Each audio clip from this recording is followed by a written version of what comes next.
Hello to all of you Tristen Low Show podcast listeners. This is Frank Mandolini. You may not recognize this voice. I am the Italian podcaster who talks about the business side of wrestling. Yeah, I know, it's quite niche. But if you look for last minute wrestling podcast on all of your social media and wherever you get your podcast, you've been amazed to find interviews with people such as Rob Van Dam or Matthew Gregg from Botchamania and many others, so you get to know many aspects of the wrestling business that normally you don't hear in wrestling podcasts. Because let's face it, who wants to hear another guy talk about Monday Night Raw? Yeah, me neither. So guys, go to lmwpodcast.com or search for LMW Podcast everywhere in the interweb. And remember guys, this is Frank Mandolini from the Last Minute Wrestling Podcast, and you stay safe. The views expressed in this episode are those of the guest and not necessarily those of myself and the Tristen Law Show.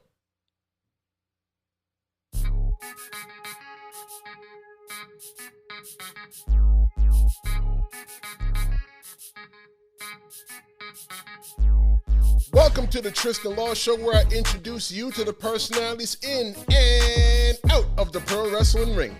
The unique part is you don't have to be a pro wrestling fan to enjoy this podcast. If you don't believe me, well, I guess you've got to stick around until the end to find out. I'm Tristen Law, and I hope you've hit the subscribe button and that you like what I'm doing, because I'm doing what you like. If you're listening on Apple Podcast, don't forget the 5-star rating and review. It lets Apple and the other listeners know that this is really cool. You're listening to episode 12, and I'm glad that you're here. Looking back at episode 1, man, it seems like a lifetime ago. But essentially, it was only 12 weeks ago. A lot of you have been here since day one, and a lot of you find out about this podcast midway, and some of you, this might be your first episode. Whichever box you fit in, just remember 2 things. New episodes are released every Wednesday where you find podcasts, and jump on over to TristenLawShow.com for more info on myself and this podcast. This episode, I'm going to introduce you to pro wrestler Bruno the Meadowlands Monster. He's a 7-foot-tall man from New Jersey, and when he's not in the pro wrestling ring, he's a truck driver leading tractor trailers up and down I-95 and beyond. He's a dad and extremely passionate about his family, pro wrestling, and life. If you've ever listened to any podcast featuring Bruno, this one, I guarantee it's going to be different. Bruno's currently the Dark Arts champion for Pro Wrestling Magic. Shout out to my friends over there at Pro Wrestling Magic who are doing good things over there. Pro Wrestling Magic just had their first show back, and it aired on Twitch TV, and you can check it out if you like pro wrestling or if you're just seeking another source of entertainment. Tell them that I sent you. When I get back, you're going to meet Bruno the Meadowlands Monster. Keep running on that treadmill, keep working, keep both hands on the wheel, please do, or whatever it is that you do while you're listening to me. Just don't go anywhere, because I'm Tristen Law, this is the Tristen Law Show, and I'll be right back.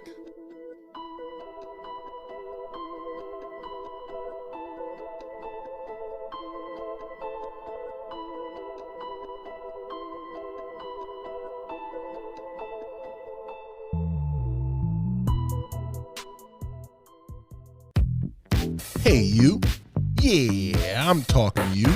That shirt you're wearing is so not cool. Why don't you head on over to TristenLawShow.com and get yourself a new shirt. Not only will you be cool, but you'll also be supporting the show. What are you waiting for? Go now and get a hat too while you're at it. Thank me later. We're the show at TristenLawShow.com.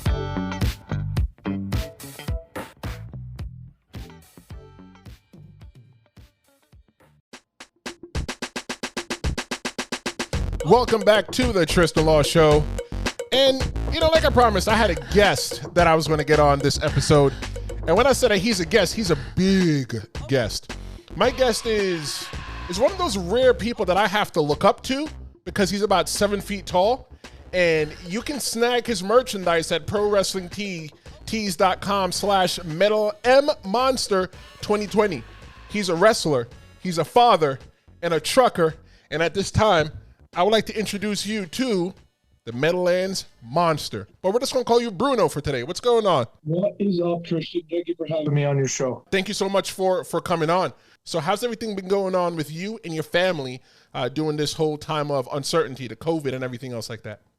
Good, man. Haven't stopped. Once everything started going on, being in the industry that I'm at, slowed down a little bit, but I was still working every day. I didn't get caught up with the whole quarantine. You got to stay in your house. You can't go anywhere. I was always on the road. I was always out. I was enjoying life with nobody on the street. Well, as I mentioned in your introduction that you're a truck driver, and that's the career that you're talking about. How did you choose truck driving as your career? As far back as I know, my first job was working at Foot Locker, which was like just a simple, easy first job type of thing. Just go and sell some sneakers. And then after that, I got into warehousing. I worked for Echo, G-Unit, Aberex. I was doing their shipping and receiving for them. I've always been around the shipping and receiving aspect of trucking, but never like in the actual truck. And a few years of doing that, I was tired of the 9 to 5, punch in, punch out, filthy, sitting in trucks, loading them by hand. So I decided to go get my license. I had an opportunity to go get the license without paying so much money. So I took the opportunity, and ever since then, I've just been on the road. Okay, so you had one of those companies that pretty much covered you that said, hey, look, if you go ahead and get your license through us, we'll take care of you. Yeah, basically. And that's a good way to keep somebody with a company for a long time. I'm not sure if you're with them now, but that doesn't matter here or there. But okay, so what interested you about working at Foot Locker? Because Foot Locker was a place I wanted to work at when I was a kid. But what interested you about working at Foot Locker? Well, my mom wanted me to finally get a job, and I wanted to work somewhere where I was going to enjoy it and not just kind of be miserable. So I was an athlete. I was a triathlete in high school. I played baseball, football, and basketball. At that point in my life, I was big on sneakers. I was big on the whole, the Jordans, and you got to have fresh kicks and got to look good in school and stuff like that. So, I grew up in an area where there's like 20 different Foot Lockers. So I went and I applied. I got the job right away, and the guy really liked me and stuff like that. So that was my first job, man. It was awesome. I can't tell you how many sneakers I had. That used to be me back in the day. And one of the things I decided about maybe about 3-4 years ago is that I'm no longer going to spend hundreds of dollars to give Michael Jordan money. I'm now going to invest in stocks like in Nike and Reebok and all those things. I'm going to put on a $40 pair of shoes on my feet. But while I'm doing that, I'm going to invest in the stock and not invest in the $100 pair of shoes. But people like my friend Greg, he's a shoe head and he's a sneaker head. He loves sneakers and Jordans is his thing. And I think you and him would have a really good conversation about shoes. There's a big collector world when it comes to sneakers. I don't see it. My brother's one of those too. He's got a closet full of like every Jordan made, and they never wear them. They're just in the box, in the closet. And you're dropping $300-$400 on a pair of sneakers. You wear them once, and then that's it. You never see them ever again. Right. So I don't see it. So my uncle once told me that when he came to America, because my family's from Jamaica, he told me that he wanted to be a truck driver and he wanted to live a life like the 70s comedy television show BJ and the Bear, where you've heard that show? Of course, man. Okay, so for those of my listeners that don't know, BJ and the Bear is a show where the co-star was a monkey, but he was named Bear. So what appeals to you about the truck driving lifestyle?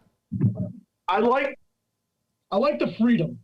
You have something to do, but you're in a truck, you're listening to your music, you're on the road. When it's a nice day, it's beautiful. Some of the views that I see, a lot of people probably will never see. For example, some of the sunrises I've seen.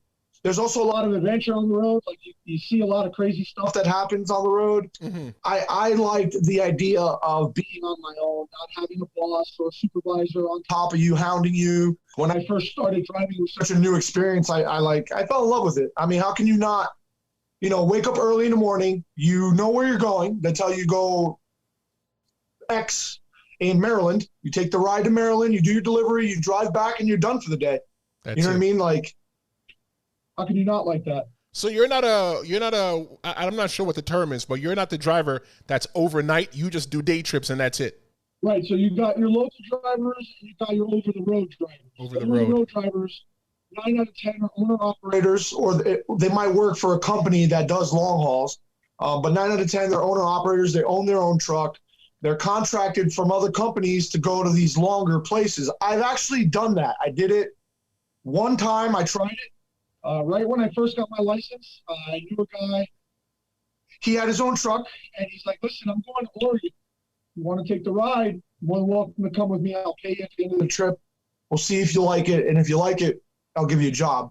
So I actually picked up a load in Brooklyn and drove it cross country all the way to Washington. And I came into Oregon. And then I picked up a load of salmon after that load was dropped off. And I drove it all the way back to Brooklyn. You got to be a special breed of person to do it, man. I'll tell you that right now. Why is that? The minute I came back to the tri-state area, I looked at the guy, gave him the keys. I said, thank you, brother. Thank you, but not for me. Not for me, bro. Walk us through your days as a truck driver. When does your day start? A Well, typical my day. alarm's usually cracking at about 3 o'clock in the morning. Oh, I'm just going to bed. I give myself an hour to get out of my house by 4 o'clock. To get to my truck, I'm about half an hour away. So I get to my truck by like 4:30. And then my day starts from about 5 o'clock. I just got home now from my day. So I did 2 stops in South Jersey, and I went to Pittston, Pennsylvania, which is about 2.5 hours away. I did the pickup there, and I came back, and now I'm home talking to you. My uncle never became a truck driver. He never lived that dream, but he was a bus driver in New York City. And he told me that if he could drive a bus all day long over a car, he said he would. What would you prefer to drive, and why?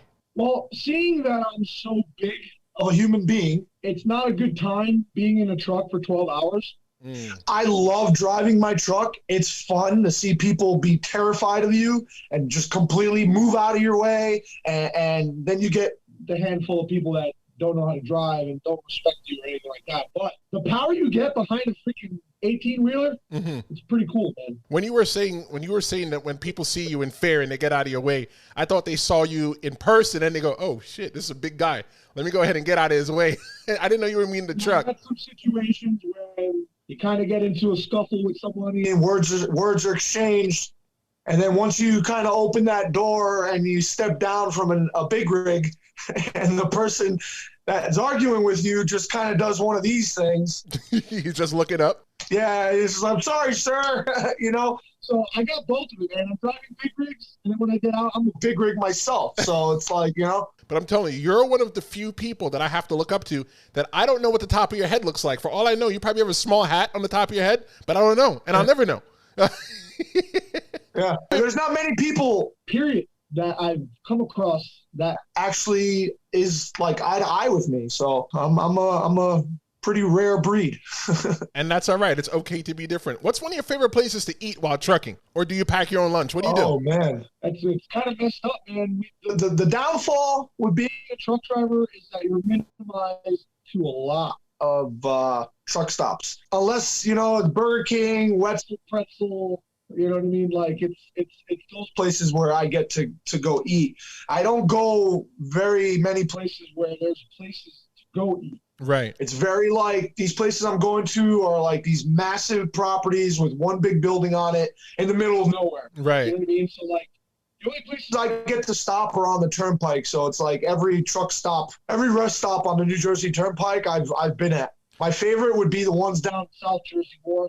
Less people. That makes sense. Because when you're driving a truck like that, the more people on the road. I mean, because I've driven fire trucks, and you don't need a CDL to drive a fire trucks, but I like it a lot easier when there's nobody in the road. I mean, I can still maneuver it. I've maneuvered the shit out of a fire truck with lights on, sirens on, and people not getting out the way, but it's a lot easier when there's nobody on the road. And that's something that I've always stopped firefighters when I see them like sitting in their trucks kind of taking a break or whatever. I always ask them like, how do you get your license on there? And they always tell me, oh, we don't have to go to CDL school. They train you in the academy. And I'm like, you cheating bastards.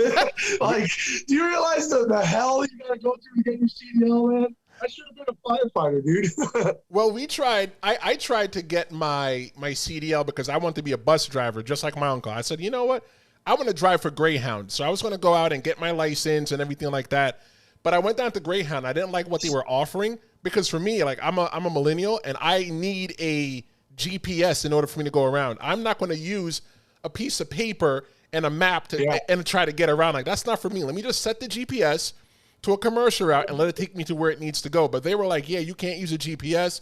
You can't use your phone. You can't use nothing. Is it the same for you as a trucker? Oh man, I have a truck driver GPS. So like, it's very, very specific on where I can and cannot go. Man, I rock out with my GPS. You kidding me? I wouldn't be able to get to Oregon without my GPS. I would have been lost, man. Getting out of Jersey, I would have been lost. You know what I mean? Right. But it's pretty easy, man. There's main road, there's main strips. Like Route 80 will take you from here, and it'll take you all the way to Oregon, basically, literally all the way, straight, all the way, Route 80, man. At some point, it turns to 90 or something. But literally, like, once you're into Washington, it turns into, like, 90. Mm-hmm. I do know that. Like, you could take Route 80 almost across the whole top of the United States, man. Huh, I didn't know that. I didn't know that. I didn't either. All right, so you talked about you were rocking out with your GPS in the truck. How do you entertain yourself while you're on the road?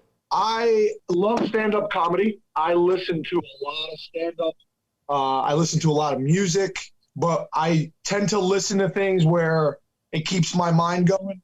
Like I like listening to stand-up comedy. I feel like I can actually do stand-up comedy. I can be funny when I want to be. Everybody sees this persona of me, big mean dude, but I'm not. I'm a really laid-back, chill guy. You know what I mean? So like, comedy was growing up. Comedy's always been a big thing for me. So I tend to listen to a lot of just stand-up, and it's nothing specific either. It's like I have a station on my phone where it's just all random comedians from past, present, popular, not popular. So like, if I don't like it, I'll just kind of skip it. But like, it's good, man. I like listening to everybody's kind of like delivery and like how they're telling stories. It's just the stories of life. What you see on a daily basis, just told in a funny way. You know what I mean? Right. Who's your favorite comedian? I'm gonna say Pablo Francisco, man, because he's not a really big popular guy. No matter how down I am or bad of a day that I'm having, I can just put him on, and I'm losing my shit. You know what I mean? Like, I'm just laughing my ass off. Andrew Dice Clay. If I want to get on the raunchier side of things, Andrew Dice Clay is just, one of my favorites. Just the way he is, that New York kind of like, hey, how you doing? I love that. You know what I mean? Right. Then you go back to Billy Crystal. I love Billy Crystal, that old school way of telling comedy. Robin Williams, rest his soul, is one of my fucking favorites, man. That guy was amazing. The way he just entertained you and just was ratting out stuff from his head. It's like 1,000 miles a minute. You see, I'm a comedy guy as well too. I like comedy. When I was a kid, I always wanted to be in a movie as a comedian, and I actually tried stand up one time because a friend of mine was too shy to go on the stage. He goes, "If you do it, I'll do it." I'm like, "Dude, I'm here for you." So I did it. So maybe you should go try. Maybe you should write down a bunch of jokes and like practice them while you're sitting at the weigh-in stations, or or if you run out of time or whatever it is, you're reading your book and you're putting jokes in there, and maybe one day you can just stand up and be like, do some stand-up comedy. Yeah, listen, growing up in a very strict Spanish home, I got some funny stories, man. I've encountered and been through a lot of things growing up with my sister. We didn't have dual bedrooms. You know what I mean? We had to share a room together. Of course. We were like 16, 17 years old. I got stories of my sister. Like, how many people can you say know how it feels to be Superman for a split second? I don't know what that means. Well, when I was about, 5 or 6, me and my sister were on the top of the bunk beds, right? We were just talking and fooling around. And I told her, hey, I'm Superman. And she looked at me and she's like, yeah, prove it. And she pushed me off the top of the bunk. And the next thing you see is me go head first into the toy box. My mom comes running into the room, and all you see is like my feet sticking out of the toy box. You know what I mean? Like, what happened? He said he was Superman. You know what I mean? I said to show me, he kind of almost killed himself. So I got a lot of funny stories growing up, man. All right, I like that. You could probably do like a whole like TV sitcom or something. But hey, for some of us wrestlers out there, some of us have a lot of talents, and I hope that you're using this time to tap into your talent. Because, dude, if you have that much stories, put them in a book. You never know. You never know. I could definitely write a book at this stage of my life, hands down. That's for sure. What would you book? Like when you have time to do that, though, between being on the road 12, 14 hours a day, and then having to try and squeeze in working out, and finally finding some place to go train and having to do that again to get yourself back in the flow of things, and then having to, worry about going to see my kids. Cause I don't live with them, but I try to see them as much as I can. We're not too far from each other. So it's like, I have so much on my plate right now, dude. I wish I could try stand up. My manager is Zach Amico. So, I have that in, you know what I mean? Maybe one day. So how do you manage? Because, okay, for me, I'm busy too, and I have a lot of things going on. So I'm going to present the question to you. How do you manage being a father, a wrestler, a truck driver, working out? How do you manage all that? One day at a time, man. I try to do as much as I can. Truck driving takes a lot out of somebody. A lot of people don't realize. They think it's like, oh, you get in a truck and you drive. It's not just that. Yep. You're dealing with 80,000 pounds. If anybody's ever driven a truck, you understand where I'm coming from. You got to be careful with what you're doing. You got to be aware of your surroundings. You got to make sure that you're giving yourself distance. On top of that, you're dealing with people who are speeding, motorcyclists that weave through the cars. It's a very, very, very, very stressful mentally and physically on your body. I get out of that truck and I can barely stand up straight because of just the pounding you take in the truck. And I'm in an older truck now. It was nice the past maybe 2 or 3 years of my life. I was working for that company, that brand new truck for me. It was like driving on a cloud, you know what I mean? But you're not always afforded those things in life. So now where I'm working, it's an older truck. It's like sitting on a bucket, you know what I mean, all day. So how do I manage it, man? I try to go as the day goes on. If I can finish work at a decent time, I'll go train. If I can't go to the training, I'll do something in my house, sit-ups, push-ups. If I can't do that, I make sure I'm walking, getting over 10,000 steps a day. You know what I mean? It's hard. It's hard. A lot of people are like, oh, you should be jacked up. You should be big. Listen, man, number one, I'm not financially able to food prep every day. Yep. Like, I got to take care of my kids. I gotta take care of my bills. I got to take care of the rent in my house. I got to take care of whatever else my kids need, clothing and school stuff. And my kids do Brazilian jiu-jitsu. My daughter plays volleyball for travel team. You know what I mean? So it's like, I'm not this 21-year-old kid that's, wrestling and living at home with mommy and daddy for fun. I am an adult. I'm 36 years old. I'm a little later in the game. Yeah, I know DDP and all these other guys, but I'm not DDP. I haven't been in wrestling for 7 years prior to me deciding I want to wrestle now. He had a foot in the door. You know what I mean? He was there managing guys and carrying bags and doing these things. I wasn't. Right. I kind of stepped into this. I said, hey, the hell with it. I want to try something new. You know what I mean? That's where I'm at right now. So I have a lot of doors I got to break through. You know what I mean? I always tell people as well, too, that if I ever had the opportunity where WWE had me underneath a contract, or even with AEW now, like, I'd be built like a brick shit house, because all I would do is train all day. That's it. I would have nothing else to do. But now I got a regular job. I got to get up. Don't get it wrong. Like, I still try to do what I can in between. But, if I had a job where my sole job was, like, let's say my job was a singer and I can't sing at all.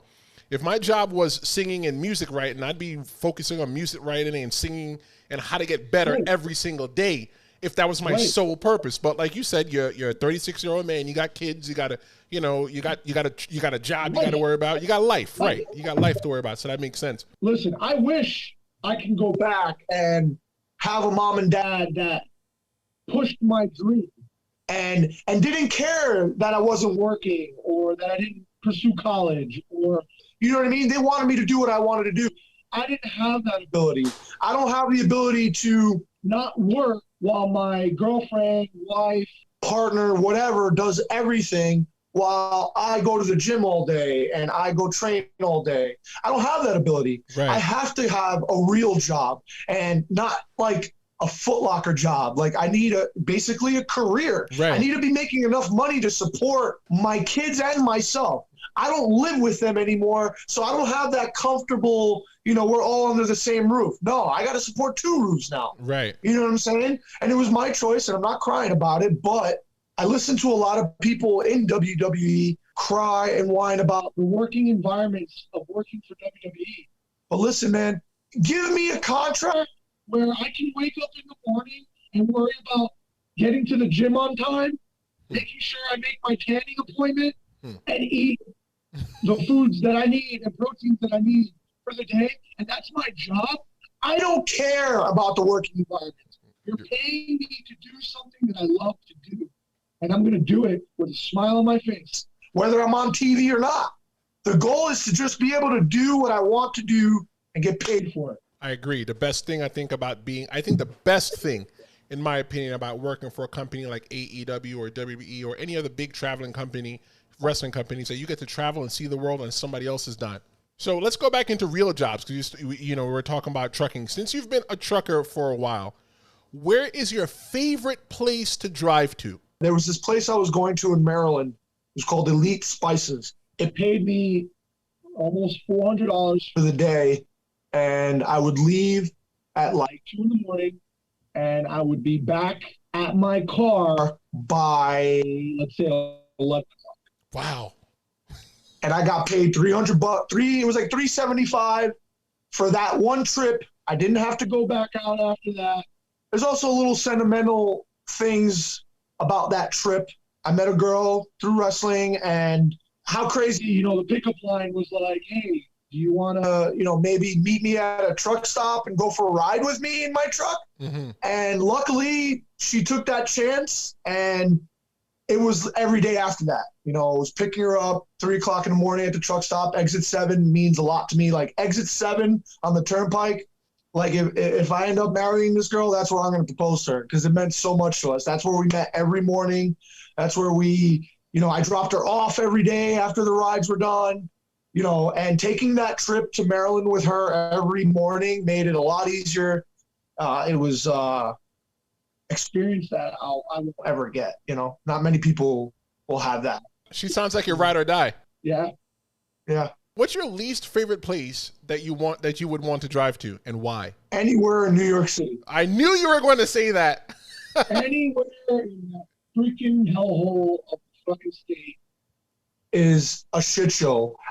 I learned how to drive tractor trailers. Bro, when I got my license, my first job was in the Bronx. I had to drive to the Bronx. The first day, by myself in the truck. They're like, here's the keys to your truck. Here's your address. Go have fun. Bro, thankfully, I'm a very good driver. Never had any issues, even when I was learning. But I put 2 years of my life driving in and out of New York City. You can have the earliest appointment. It does not matter. Once you get back on 995, crossing the cross bronx, yep, your life is over. You're sitting in traffic bumper to bumper for freaking hours, bro. I don't understand how people work in the city, live in the city. Oh, it's good. It's so beautiful. I grew up looking at New York from across the river. Right. And I'll be damned if I ever go there and say, oh, this is beautiful. No, man. No. New York City. Oh, the plays, and there's so many nice things to see. Yeah, there's tons of nice things to see here in Jersey, too, man. I want a movie theater. I can take you to some cool movie theaters in New Jersey. Drive-ins, old, 50s type movie theaters. I can take you to any of those. You want museums? We got them. We got aquariums. We got nicer beaches. What else do you want to fucking... No, man. No. You see, you got my blood boiling now, thinking about New York and driving over that bridge. Oh, my God, bro. Do you remember when we had that huge... It was traffic for 4 days? Do you remember that? People couldn't get home? Oh, you talking about when the governor of New Jersey, and it was a whole scam when they shut down the George Washington Bridge or something like that? No. There was a day that there was traffic everywhere, that nobody was able to get home. It might have been the bridge thing, but I remember that everywhere you went, and dude, I know back roads. I know how to get around. Oh, there's traffic on 995? We'll go through the back roads of Secaucus if we're in Secaucus. Go through Union City to come back out. I know how to get around my area. You could not go anywhere. There was bumper to bumper from the George Washington Bridge all the way down to the Holland Tunnel. Oh. It was not moving. Guess who was stuck on the George Washington Bridge? Can you make it multiple choice? I'm really good at those. I'm guessing it's you. Damn. Bro, not moving on the bridge. And a lot of people don't realize that bridge sways, bro. And when you're stopped in the middle, carrying about, I had like 50,000 pounds that day. Bro, the anxiety, like, I was like, I wanted to get out of my truck and walk across the bridge because I was so stressed. Right. The bridge, you feel the bridge going like this and swaying while it's bouncing up and down. I was like, get me off this thing, man. And ever since then, all the jobs I work for, I tell them, unless you're sending me to Connecticut where I can get around New York, I'll come up 17 north. You know what I mean? I'll come up through the Tappan Zee. Yep. And you upstate New York. Yep. You'll take 84 to go to Connecticut. Exactly. Do not send me to New York. I've passed up jobs. I'm like, no thanks. Not driving in New York City, bro. It's a hassle. It's like another world of, you see me in a ring, you don't want to see me in a truck in New York. I learned to drive in the city. I learned from a woman. I went to the driving school, and she spoke no English, bro. It was straight Spanish. Like, I don't think she knew my name because every time she called me Papi, Papi, turn the gear, Papi. Papi, turn the gear, Papi. Papi, press the brake, Papi. Papi, turn left, Papi. That's all she called me. And learning to drive, people that have never driven in New York City, driving in New York City is a whole entire skill altogether. Like, you can't go to New York City and say, in a car, I don't know what it's like in a truck, but you can't go to New York City and say, oh, I'm going to turn my turn signal on. No. They see the turn signal off from 4 blocks down. They're trying to cut you off. You're going to be super aggressive in New York City because if you're not aggressive enough, you'll never go anywhere. Like, aggressive to the point where you're almost stampede. Yes. Like, because if you're not, you're like you said, you're dead in the water. You got to be moving. And like I said, with a truck, people usually tend to give you a break. Usually. Not in New York, man. They take the opportunity to cut you off and just make your life a living hell. You see, for me, I always say when I'm in New York City, I'm like, if you want to touch my car with your car, I will touch, especially those guys with those nice BMWs. I'm like, no problem, because I drive a Honda Accord. You'll be damned if you let your car touch my car, so you're going to get out the way, and I'm going to go where I'm going. Yeah, I'm driving an international tractor trailer. You're more than welcome to touch my truck. That's it. You ain't going to leave a mark on it. Nope. How can us regular drivers, and I mean us not driving trucks, make it easier for a truck driver while we're all sharing the road? Just don't be a jerk. Like, we can't stop easily. You know what I mean? As a matter of fact, perfect story. Today, I'm driving. I'm in the not the fast lane, the 3-lane highway. Truck drivers are not allowed on the in the far left. Mm-hmm. We're not allowed there. So when you see truck drivers on that fast lane, they're assholes. You're not supposed to be there. It's illegal, number one, and it could cause an accident because you're speeding with a tractor trailer. Mm-hmm. So I'm in the middle lane, and I'm doing the speed limit, 65 miles an hour. Girl in front of me decides to stop on a dime.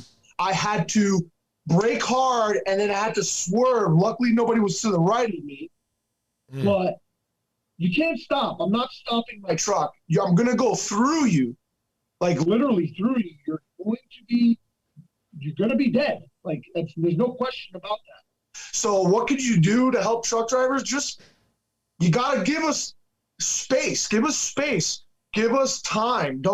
And if we're trying to get over, just let us get over. Right. I understand you don't like driving behind us, but we need to get over. And if you're not helping us out, that's when we cut you off, and then you get all angry. One of the things I learned from spending so much time on the road, driving to wrestling shows and stuff like that, because, I live in New York, right by 84 and 17, like where you talking about to go to Connecticut. And for me, I've spent a lot of time, like I said, driving on the road to New Jersey, and I know New Jersey like the back of my hand. But one of the things that I've learned making those long trips is that I watched how truck drivers drive, and I operate my car like a truck driver. So if there's 2 lanes on the highway, right, and I'm driving down the road, and I see somebody getting on the highway, and there's nobody to my left, move over and let them get on the highway. And then when I pass them, move right back over. I hate riding in a car with somebody, and they're in that lane, and everybody's trying to enter in on the highway, and they got to brake or they're going to speed up. Like, no, you're disrupting the flow of traffic. Just let people on the highway. That's it. Yeah, just move over. Like, on that merge, just move over to the middle lane, and then once you pass the person, come right back. That's it. Another thing is, when you see us on the side of the road, same concept, move over. Don't go flying by us when we're hazards on the side of the road, we're a flat tire or we're trying to figure something out. You know how many times, we're out on the road, we have to get out on the driver's side and cars are flying by us 70, 80 miles an hour, and it's like, you're going to kill one of us. Right. You know what I mean? Like, so if you see a truck or emergency vehicles on the side of the road, you're supposed to move over as you're passing them, because those guys are on the road. Those guys are like me, ambulance, police officers, construction workers. Move the hell over, man. Like, stop being so entitled that you want to stay in your lane and not care about whoever's in front of you. It's just, it's stressful. Because it's stressful. For that, in my opinion, and this is for me looking at it while people were driving, that time that you're being a jerk, that you're being an asshole, and you're not moving over and you're acting like you're owning the road, or you're going 90 miles per hour, you're not shaving anything but 2 seconds off your trip. So is that 2 seconds really worth somebody's life? Like, for me, I don't care what you are, whether you're a police or a tow truck or a pedestrian on the side of the road. I try to move over to the left, or if I can't move over to the left, I slow down. Because me personally, I don't think I can get it out of my head that I murdered somebody with my car. I don't think I can. And I'd have to take an Uber, and then I couldn't wrestle. So in school, when they train you how to drive, that's a question. Somebody stopped short in front of you. What do you do? How many people, what would you do? Let's say you're driving a tractor trailer and the car stops dead in front of you. What are you going to do? Okay, so from being a firefighter, I know, and if you're carrying a load like that, like that's like top heavy, like if you're driving the engine with the water in it, the water sloshes around. So if I'm swerving, I might turn that thing over on the side. So I don't want to try to kill myself. I don't know, maybe pump the brakes, or, I don't know, maybe turn the engine, turn the Jake brake up, and maybe I won't kill the person when I hit him. You're smart, because a lot of people would be like, I don't know, swerve left or swerve right. You know what I mean? Right. But they tell you blow your horn and you brake, but if you hit that person, like, they tell you, keep going straight. They literally tell you, keep going straight. Because the more damage you would do if you swerve and your trailer flips on the highway, you know what I'm saying? Like, they tell you, man, you just got to keep going straight, brake as best as you can. And I've had situations where you still turn to the right, you know what I mean? Because in your head, you're like, I'm going to literally monster truck over this car. Right. I'm going to kill this person. So it's just like, you just got to be aware. You got to be careful, man. And if you do, truck drivers it's not an easy job, and a lot of these guys are on the road all day, all night. You know what I mean? So yeah, some of them are ornery, man. I'm ornery every day being in that truck. Mm-hmm. Sometimes the air conditioning doesn't work. Damn. Sometimes you're in traffic for hours on end. Sometimes, you have good days where it's like everything is smooth. I go to places sometimes, I'm sitting in my truck for 4 or 5 hours. They haven't even loaded me yet. You know what I mean? So it's like. So what do you do for the 4 or 5 hours? Try not to lose your mind. Hey, well, you could always listen to the Tristen Law Show. You can find it anywhere you find a podcast. So absolutely. How did you get into wrestling? And I'm not talking about as a wrestler. I'm talking about as a fan. How did you get into wrestling? My dad, growing up, he put me on it, started watching it at a young age. I remember, I wasn't a huge fan because my mom was very strict, so I didn't watch it too much as a little kid growing up. Mm-hmm. But when I got older, my mom would let me watch it more, and that's when I was really into it during the Monday Night Wars. Uh-huh. You know what I mean? That was like that's my fucking like back and forth. You know what I mean? Right. Right before you have to go to school in the morning, so your mom's telling you to go to fucking bed, but you're like, no, it's not done yet. We didn't have internet. We didn't have cell phones. We didn't have any of that stuff. If you missed it, you missed it. You found out about it in school with your friends. You see, what I used to do, Bruno, is that when my mom would say go to bed, I would either do one of two things. I would either A, sneak the TV, I would turn it on and have the TV on really low, and my ear would be close to the TV, or you might be able to relate to this because we're in the same age group. We're probably about a year apart. I would set up a VHS in the living room, and I would press record right before I go to bed.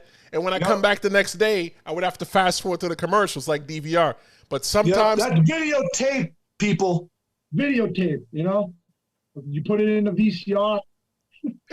I don't think they know what you mean, bro. No, they think I mean a DVR. I'm talking about the VCR. VCR, yeah. And I'd be mad as hell. Tracking. Yes. And stuff like that, because you get the lines in the movie and stuff. I would get so pissed because my brothers would record over the damn VHS. So like, I'd be so damn mad that you record over wrestling. How am I supposed to watch it now? Yeah. But no, I never had that ability, bro, because my mom, that was her TV and her VCR and stuff like that. So I didn't have a VCR. Me asking my mom to record something for me, she would have laughed in my face. Go to bed. Like, you'll find out tomorrow. Your friends will tell you about it. Don't worry about it. Yep, that's so crazy. That's so crazy thinking about it now, that back in the day when you and I were in school and you were probably 1 or 2 grades above me, that we didn't have any ability to know what happened. Like if somebody else in the class didn't watch it, or everybody fell asleep, or everybody's mom went to bed, you didn't know until maybe Saturday till when you watched Livewire, or the following Monday, right? That's what made wrestling so great, I think. Also, because like they left you in suspense. Whatever happened to something crazy starts happening at the end of the show, and then you see the little mylar at the bottom, and then we cut. You know what I mean? It's over, and then SCU starts or something like that. Yep. Whatever happened to those days? Like we don't even have that anymore. You know, I think where you're like, whoa, what's going on? You know what I mean? Like green went black. Like, you know, that was I don't know. And now it's like I can just go, oh, I didn't watch it. Hold on a second. Highlights. Watch the entire Raw in 5 minutes. Right. You know what I mean? Like the whole thing was that now you can't do that. Because the second you do it, everybody's on their phones and they want to take pictures and they want to be the first ones to go on Twitter because they're so desperate to get the rub or get themselves over. They want to go ahead and take pictures and send videos and different things like that just to go ahead and say, hey, I did it first. Like, that's why I kind of like wrestling right now in the environment that we are where there's no real fans, because even though WWE is not live every single week, and from what I understand, they're going back to a live taping schedule sometime soon, but even though they're not live every week, we don't know what's happening next week because there's nobody releasing spoilers. When did you realize that you wanted to be a professional wrestler? I always wanted to be a wrestler, but I never pursued anything because I was always, you know, drilled with, you know, you got to go to school, you got to graduate school, you got to get a job. So, like, I always was worried about that aspect. Oh, I got to get a job, I got to get a job, I got to get a job. Not, hey, follow your dream. Do something you like to do. You know what I mean? Mm-hmm. I should have done it. Out of college, I wanted to do it. Sat down with my father, told him, listen, college is not for me. Mm-hmm. I don't really want to go to college. Yeah, I'm a basketball player. I was going to play for the school, but it wasn't like what I wanted. I wasn't that great where I'm going to be, you know, going to the NBA or doing any of that stuff. It was just like, hey, I'm just going to go play some college basketball. Right. And it wasn't a D1 school. You know, it was a small D3 school. So it's not what I wanted to do. But he basically, you know, you're stupid and you're crazy. You're going to get hurt, you know. And this was like when I'm, 19, 20. I was 6'8", like 320-something pounds, young, heavy, you know, athletic. You know what I'm saying? Like, I'm a little older now. My body's taken some mileage. So it was a lot harder for me to get into this. But I had lost my job. I had a good job, and I was just fed up with everything. And I took a chance. I went to a few places to talk to them. I wasn't financially ready to pay that amount of money. Not that, I mean, it's a lot of money, especially for kids. You know, these are kids going to train. You're asking them for $5,000. Yeah. It's a lot of money. Yeah. You know what I mean? So I couldn't do that. Luckily, our boy Gino Caruso, ECPW, he saw something in me. gave me the opportunity, never hounded me for money, understood my situation, knew that I was a father of 3, knew that I was busting my ass, and he gave me my opportunities. And today, you know, I am where I am because of him. You know, I must say, though, like, a lot of people don't give Gino Caruso his credit. Like, Gino Caruso, he runs ECPW, like the shows. Like, he runs a niche show to where it's like a nostalgia show, and he puts, like, us younger guys, and, like, he runs, like, a really, like, old school show. But I must say this, Gino has been very kind to me because Gino has given me a place to train and to, you know, Gino calls me and say, hey, can you help with the ring? I help Gino with the ring. Gino goes, can you help me with this? I help with that. Hey, can you help me get a building? I help you with that. Because at the end of the day, when I came back to wrestling, because I took a hiatus, when I came back to wrestling and nobody wanted to book me because they didn't remember me, Gino said, hey, you're back. Hey, I got a show for you. And he would put me on shows. So I feel like I always have some kind of loyalty to Gino.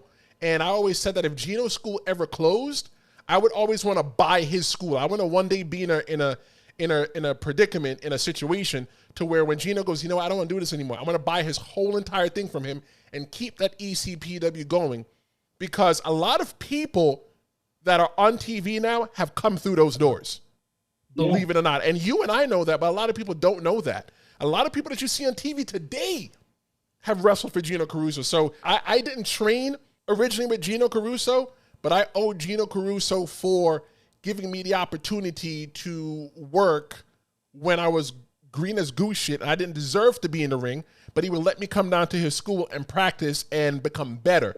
And I always thank Gino for that, and I owe him for that. And I don't think I've ever told him that. I think you're the only person I've ever told that. He definitely is. You know, a lot of people have their own opinions about Gino and his school and his shows. But you know what? At the end of the day, Gino was the only one to give me an opportunity. Gino was the only one to take the time to train me. And even to this day, Gino's still looking me out. It's been a while since I've been to that training school. I parted ways because of certain people on the roster. Okay. I didn't like the way certain politics and stuff. That's why I took myself away from that equation, because I didn't want to have any issues. The only thing that I ever really respected about that place was Gino Caruso. Because the dude would literally give you his shirt off his back if you needed it. Yep. You know what I'm saying? Yep. I did a lot, man. When I started with Gino, like you said, I was the first one there, always, for every fucking show. While his, you know, Mr. Vampire over there wants to act like he does stuff, but he just stands around while everybody else does the work for him. You know what I'm saying? So that was another reason why I kind of pushed myself away from things, because, I'm not going to put my neck out for you. Not Gino, I mean, you know who I'm talking about. Yep. I'm not going to put my neck out and help your ass out while you're getting paid to drive the truck and do this, but you're not doing this. Right. It's not right. It's not right to me. It's not right to everybody else who actually lifts a hand to help out. Right. But, bottom line is, like you said, Gino is... I would put him as legendary. The guy's been doing this for how long? Gino's wrestled on WCW. Gino's wrestled on ECW. Gino's wrestled for WWF. Gino puts on a show every week almost? Bullshit. Every month? Bullshit. When Gino was running before a pandemic, Gino ran a minimum of twice per week. He'd run on a Friday and Saturday. I don't see nobody else doing that. Nope. And sometimes Gino would even run on a Sunday. Very rare. He'd run on a Sunday. Or he'd even run or he'd run a Thursday. Gino puts on a lot of shows. Gino's given, like you said, he's given a lot of guys opportunities. And I'm just going to be outright. Gino's given opportunities to a lot of guys who don't even deserve to be in the ring. And I'm not saying me or you, but there's some guys that don't deserve to be in the ring, and he gives them that opportunity to at least live their dream somewhat. Will those guys ever get to the WWE? Maybe not. But you know what? At least they can walk around and tell their friends, hey, I'm a wrestler. Hey, I'm a wrestler. I wrestle. So fun question. So you talked about ECPW, you talked about Gino. So the fun question I'd like to ask is, how did you find your first wrestling school? How did you find ECPW?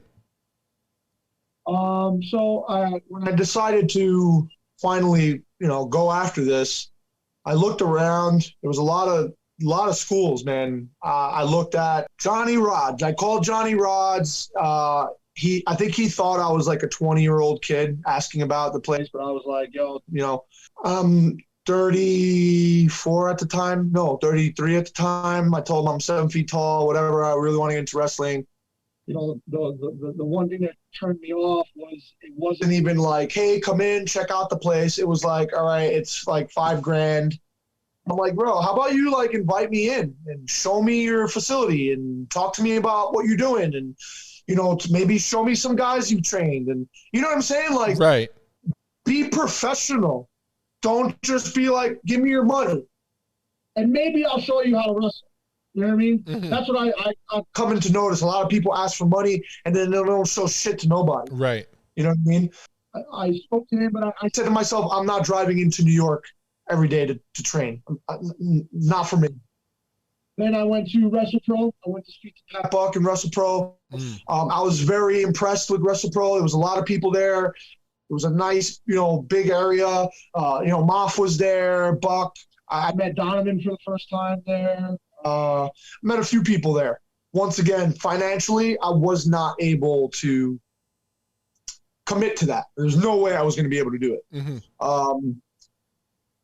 Then I found out Monster Factory, but I never went down to check them out just because I knew it was going to be the same type of thing. These are big, prestigious schools. You know what I mean? These are schools where you're going to get noticed. You're going to be in front of the right people. You're going to be trained by the right people, and so on and so forth. What happens in closed doors in the locker room, none of my business. I don't give a shit. But bottom line, there's schools where you're going to learn. Right. Schools where the people have connections and they're going to get you to where you need to go. Do I regret not going to these places? Of course. Of course, right. Maybe I'd be in a different place today. Maybe I would be on television today. But that's when I finally found Gino. I was like, oh, ECPW. Like you said, it had that nostalgic old school wrestle feel. Right. You know what I mean? And then I was like, oh, shit. He's only like 30 minutes from where I was living at the time. Let me go check it out. Right. I went, I walked in. I met Gino. He showed, like, seriously, he walked me right over to the ring. He was like, these are the ropes. Feel the ropes. He feels like, talking about, certain people who he trained, what he does and all that stuff. And he let me get in the ring.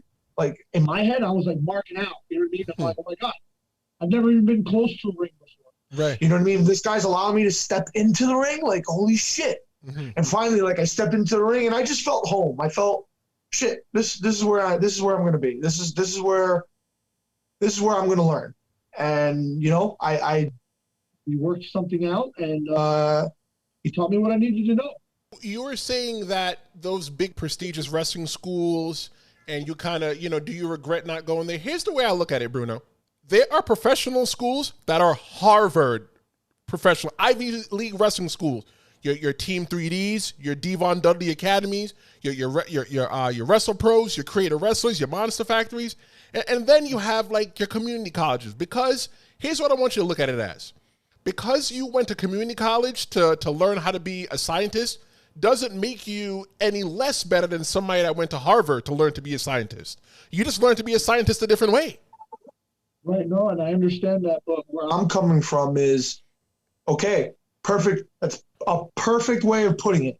But that Harvard degree looks better than the Ramapo Community College degree. All right. I can't even argue with you on that one. I can't. You know what I'm saying? Right. You know what I'm saying? So me being trained by WrestlePro, by Pat Buck and them helps me more than I wrestled at ECPW, Gino Caruso. And I always, every podcast and talk thing I do, I always talk about Gino and I always promote Gino because he's the one who trained me.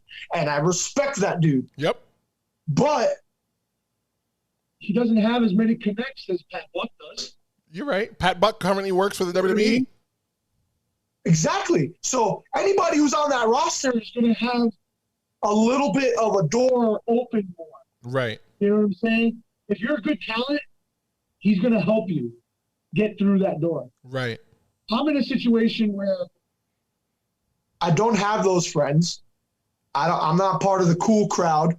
You know what I mean? I don't, hang out with all the owners of the companies and all this stuff because, once again, I'm a dad and I have a real job. I don't have the time to go hang out and drink and do all these things after shows and just fucking, suck the corporate teat just to get anywhere. As much as I would love to, I can't. Right. You know what I mean? So I got to put in 1,000 times more work to get noticed and get opportunities. Like, I get crap because I tweet Cody all the time.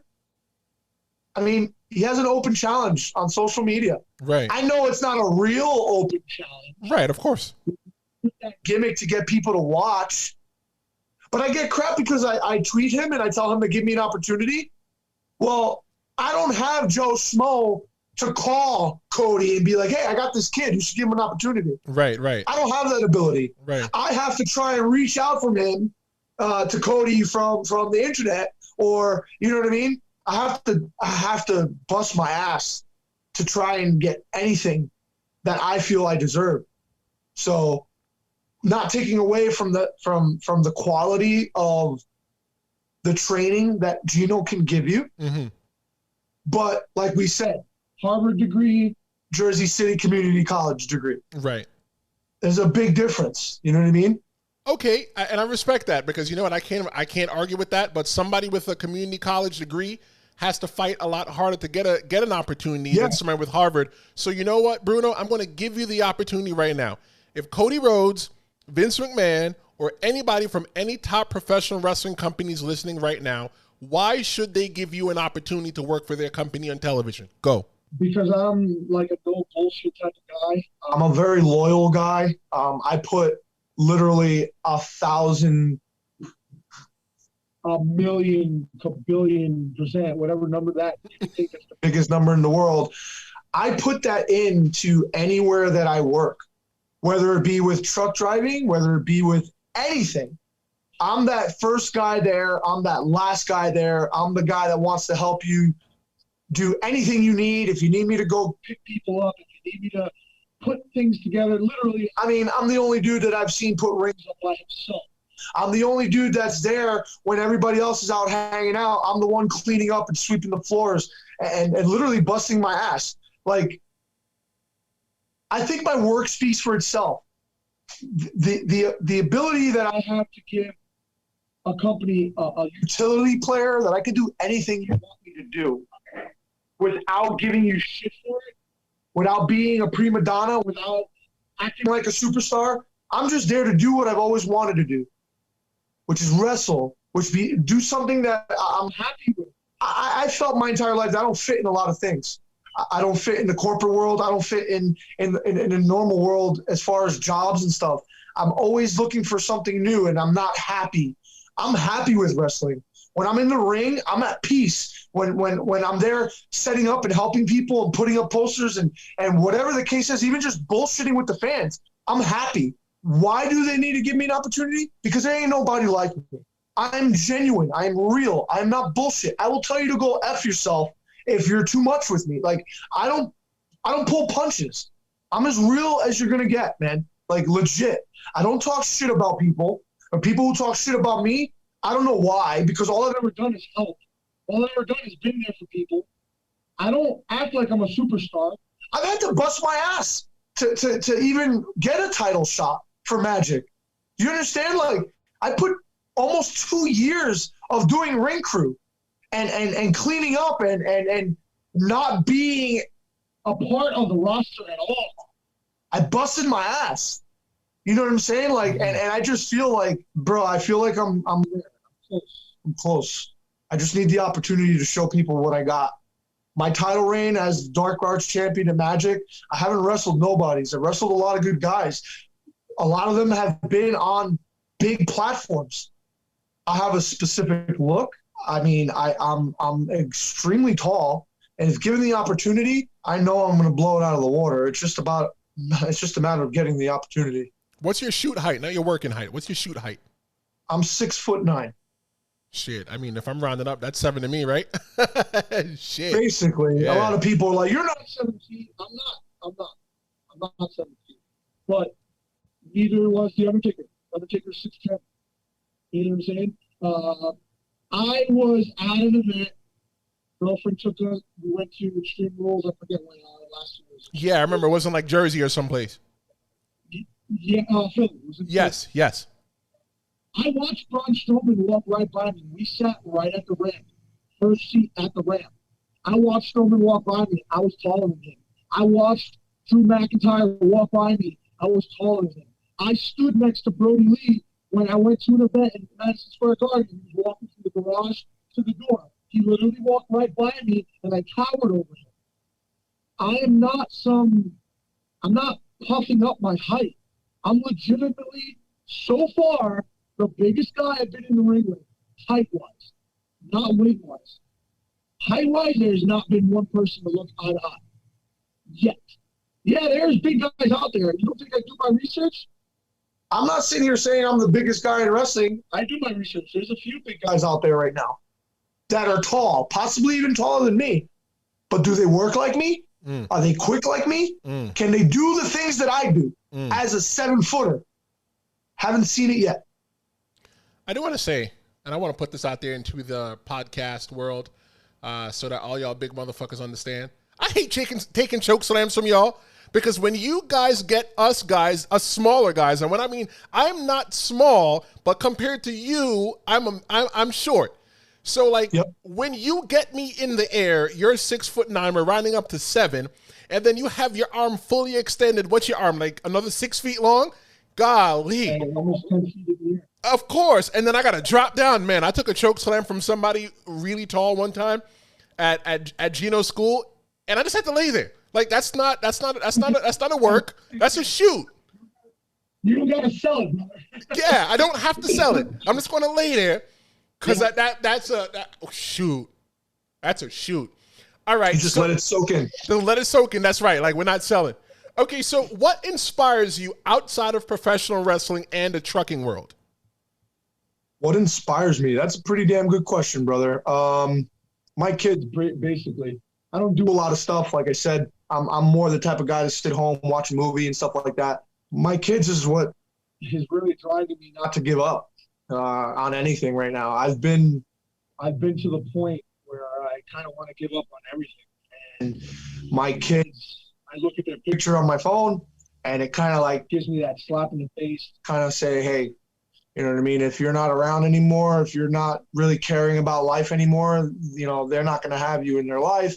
And I wouldn't do that to them. My driving force is them. Why am I killing my body wrestling at 36 years old? It's because I want to give them everything they fucking want. You know what I mean? I watched my mom bust her ass raising me and my sister by herself.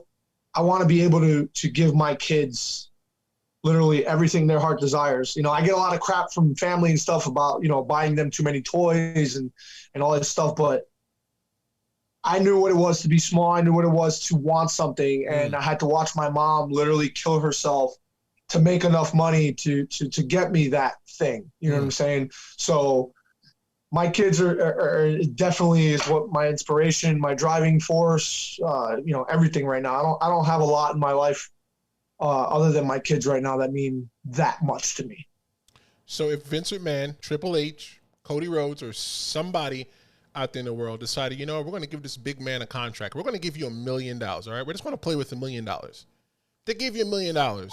What are some things you would do with that $1 million? I would definitely take care of a lot of the debt that I have in my life. That would be like the first thing, just to get myself in a situation where I can breathe and build my credit up.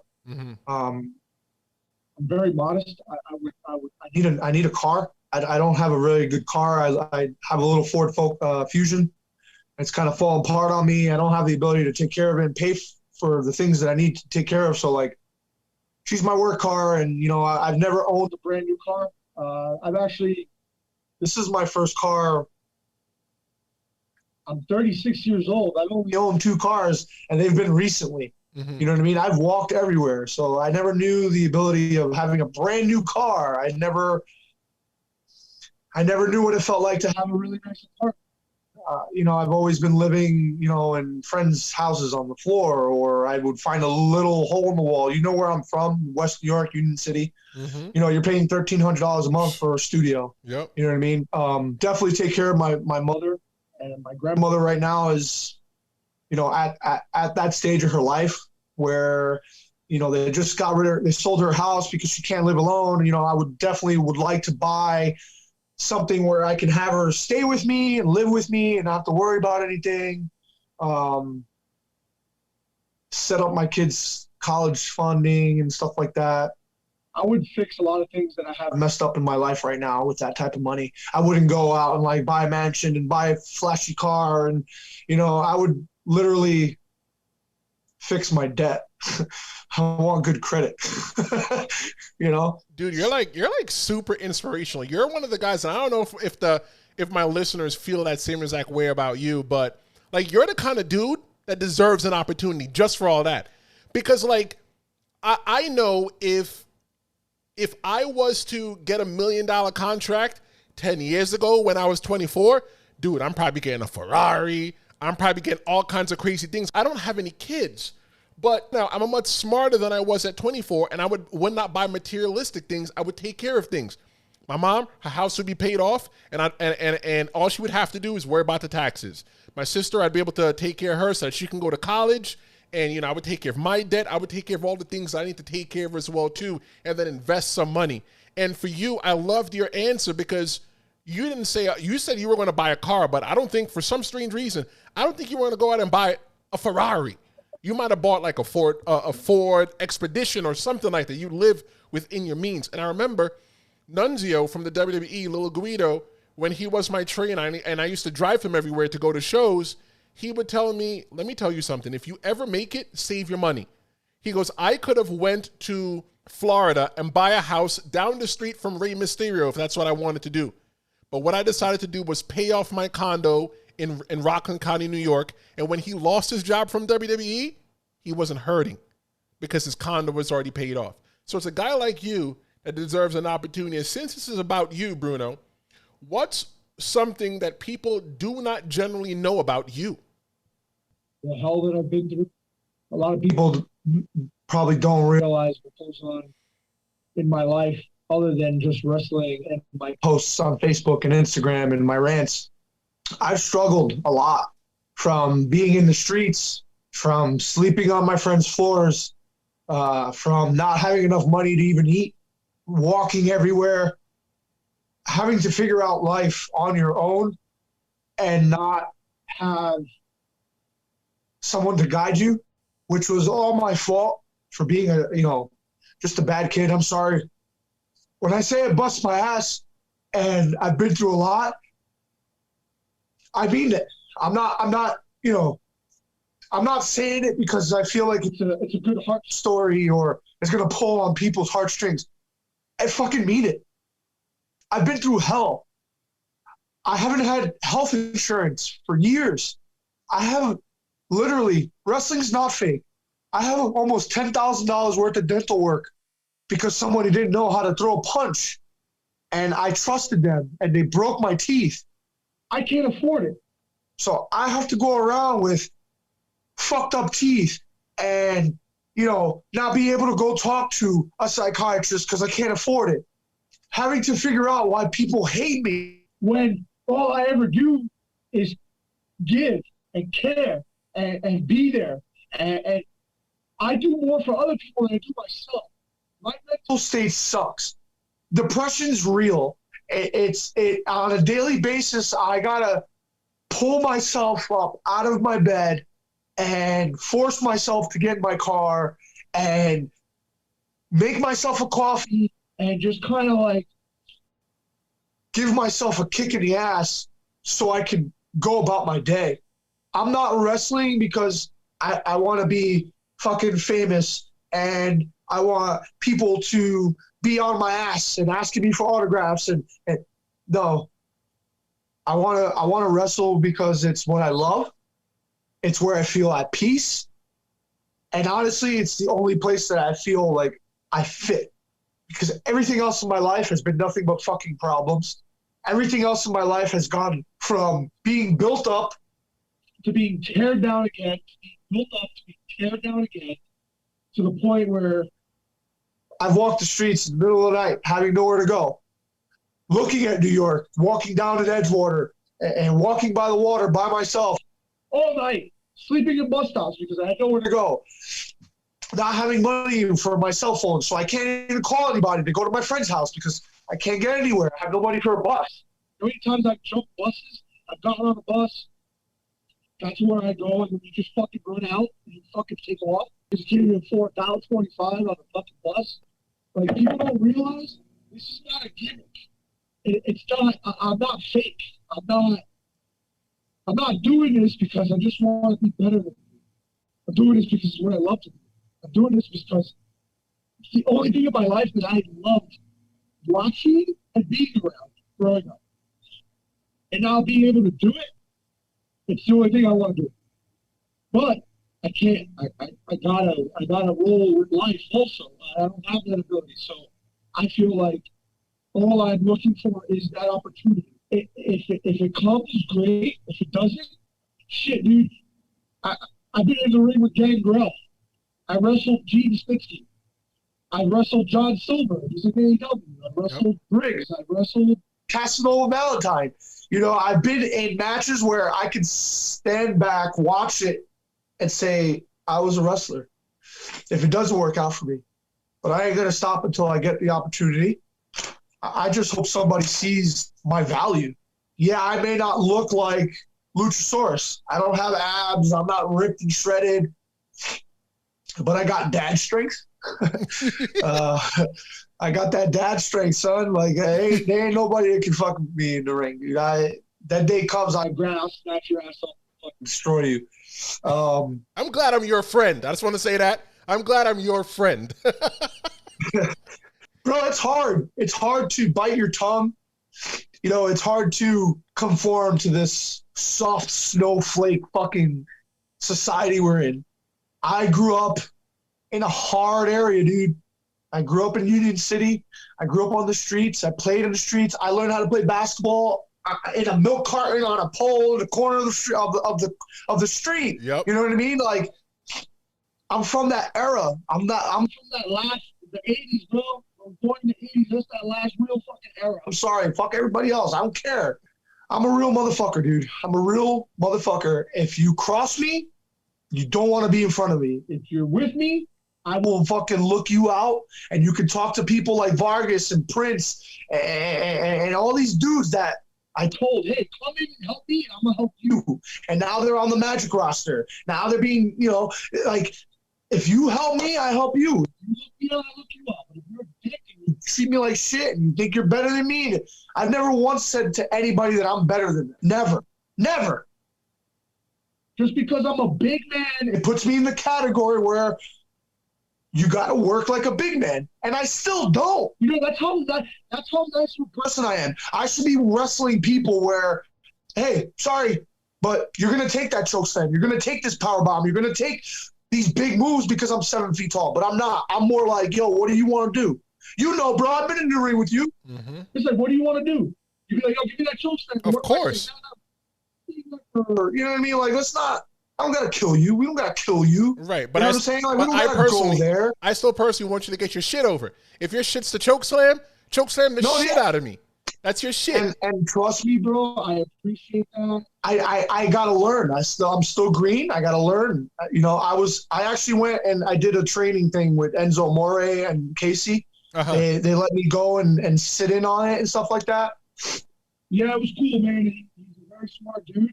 A lot of people probably don't realize how smart he is, but everything that he was teaching us was fucking smart, and it needs to be taught everywhere. So, like, I asked him, you know, how did Cass, not that he would have that experience because he's a small guy, right? But, like, being with Cass, how would you work out matches? And he said, listen, I told him, you know, how do you deal with somebody that wants to bump you in the first 2 minutes of the match? And he just shook his head. He's like, as a big guy, you're going into a match. The other person needs to understand that you need to work like you're a big man. He's like, we never had that issue because going into a match with Cass, they knew. Right. They knew that. Listen, as a tag team, I'm getting all the heat. I'm getting my ass beat. Cass is coming in and wrecking house. Right. There was never that gray area where it was like, oh, we're going to bump you. No, it was like, we're never going to bump you. We get it. It's not a bunch of guys trying to get their shit in. They're already at WWE. You know, that's what it is now. Like, so that's why I catch myself conforming to the small guy when it should be the other way around. If you conform to what I need, I'm going to put you over. I'm going to make you look good. Right. You're going to have your spots where I will bump for you when it comes to it. And it's just going to mean so much more when we work to it and build it. And then you finally bump me, the crowd's going to go crazy. But no, everybody wants to, like you said, get their shit in. No, I want to give you a moonsault right off the jump. Like, come on, dude. Let's work to it. Yeah, it's storytelling, man. Basic shit. What we watched growing up. Storytelling. That's it. It's not about the moves, young wrestlers. It's about the story that you tell in the ring. Okay, yeah, moves are cool, but it's about the stories that we tell in the ring. But you know what, Bruno? It was a pleasure having you here today. Man, I need to have you back on the show like sometime soon. Listeners, go ahead and get one of his shirts from prowrestlingtees.com/mmonster2020. Cop the shirt right now. You know what? Don't feel like you have to buy one. Go ahead and buy two. Give one to a friend. All you gotta do is type in Meadowlands Monster on social media and they'll find you. Hey, well, thank you so much, Mr. Meadowlands Monster. That's right, 7 feet tall. He's here in the Tristen Law Show. Hey, don't go anywhere because I'm going to tell you who's going to be here next week with me. And I'm also going to give you my thoughts on this big interview. But don't go anywhere. I'm Tristen Law, and you're listening to The Tristen Law Show.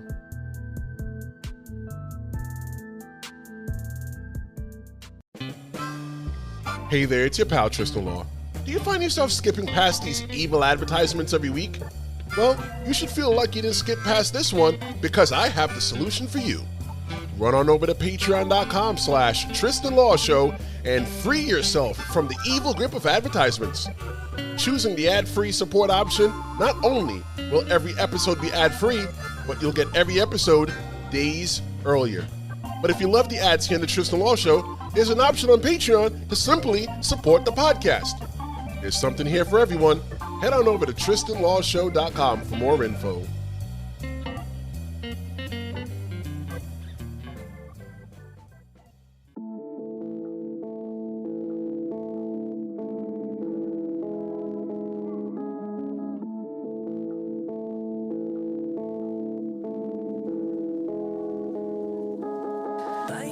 Welcome back to the Tristen Law Show, and I hope you're having a great time. Special thanks to MNYS4. I liked you better before you were on Hinge. Just search MNYS on your favorite music streaming platforms. I stream this song and all his tracks on Apple Music, and if you'd like your music played here on the Tristen Law Show, our contact information is at TristenLawShow.com. Visit the description of this episode for links to MNYS. What'd you think about my chat with Bruno? Don't you feel like you know him now? Let's talk about his passions. You know he's passionate about pro wrestling and he's passionate about his kids. If his daughters ever hear this, you know your dad loves you and everything he does it for you. In my time, I've met people extremely passionate about pro wrestling. I'm passionate about pro wrestling. As I want to introduce you to my peers every episode and allow you to feel their personality. And I hope that you like what I'm doing. Bruno, thank you very much for the time, brother, and I'll see you down the road. Next episode, I'm going to introduce you to one of my first writing buddies in pro wrestling. He's been featured on TLC's Extreme Cheapskates as the cheapest pro wrestler in the world. He's been in movies, he makes music, and now has his own YouTube channel. Next episode, you're going to get to meet the man behind the man. He is semi-retired pro wrestler Matt Saxon, but these days, he goes by Matt Rivera. Your homework is to find and watch the episode of Extreme Cheapskates featuring Matt on YouTube, as I'll be here waiting for you.